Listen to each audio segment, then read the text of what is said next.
5 жасар Сырым үшін әжесінің іс-әрекетінде тылсым сыр жатқан сияқты сезілетін. Әсіресе таң бозынан оянып алып, түкті жай намазын жайып қойып намаз оқиды. Кейде тіпті ұзақ отырады. Сырым әжесінің бұл қылығына алғашында көп мән бермейтін. Бірақ соңғы кезде қарт әжесінің осы бір ісіне қатты мән беріп жүр. Бірде әжесі бесін намазын өтіп болып, қолын жайып батасын жасап, төгілген сәтін күтіп тұрған Сырым, «Әже, сіз осы не істейсіз?» деп сұрады. Әжесі: «Менің кішкентай құлыным, білгің келсе айтайын. Мен барлығымызды жаратушы Аллаға сыйынып, құлшылық жасаймын, әрі жәрдем тілеймін». «Әже, сен Алланы танисың ба?» «Жоқ қарағым, жүрегі таза, ниеті түзу, өзіне шын берілген адамды Алла өзі таниды. Оған әрдайым жәрдем береді». «Әже, Алладан жәрдем сұрасам, маған да көмектесе ме?» «Сен не сұрайсың, балам?» «Папамды сағындым. Алладан оны үйге келтірші деп сұрайыншы, және арақ ішкенін қойсын деп тілейінші». «Сөйт құлыным», деп әжесі көзіне жас алды. Кейуананың көзіне жас алған себебі 7 жыл бұрын қолында үкіліп өсірген жалғыз қызын ұзатты. Күйеу баласы екеуіне шалынан қалған аз ғана малды сатып қаладан үй әперді. Кешікпей немере сүйді. Арада сырғып 2 жыл өткенде күйеу баласы арбадан бұзылған аттай арақ ішетінді шығарды. Бастабында уақыт өте келе доғаратын шығар деп оған онша мән бермеген еді. Сонында тіпті үй бетін көрмейтін болды. Ішімдікке салынғаны соншалық қатын баласынан безіп кетті. Енді міне кішкентай немересінің сөзі мынау: жыламай қайтсың.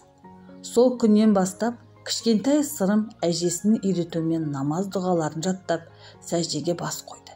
Пәк сәбидің Алладан сұраған жалғыз жәрдемі папасының үйге оралуы болады. Арада 2 ай жарым уақыт өтті. Сырым болса Алладан жәрдем тілеуін тоқтатқан жоқ. Бір күні әдеттегідей дәретін алып, намаз оқуға ниеттеніп отыр еді, есіктің қоңырауы соғылды. Сырым үйде жалғыз-тын.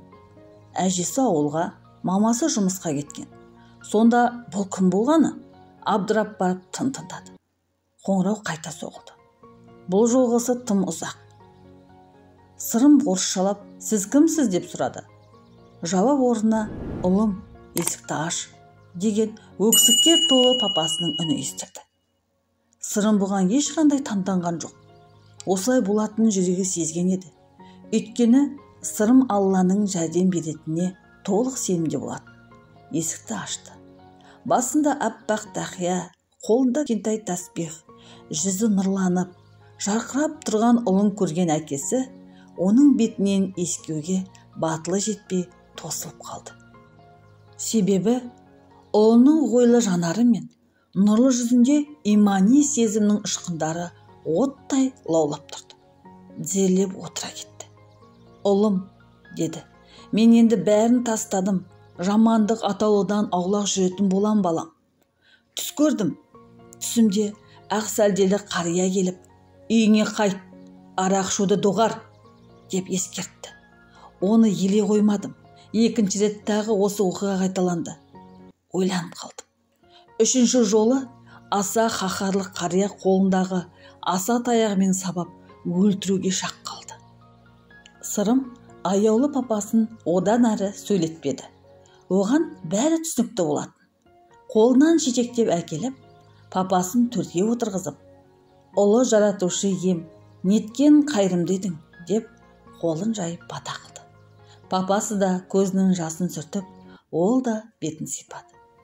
Осылай пәк сәбидің шынайы дұғасының арқасында шайқалған шаңырақ түзеліп, имани отбасының түтіні түзу ұшып жатыр.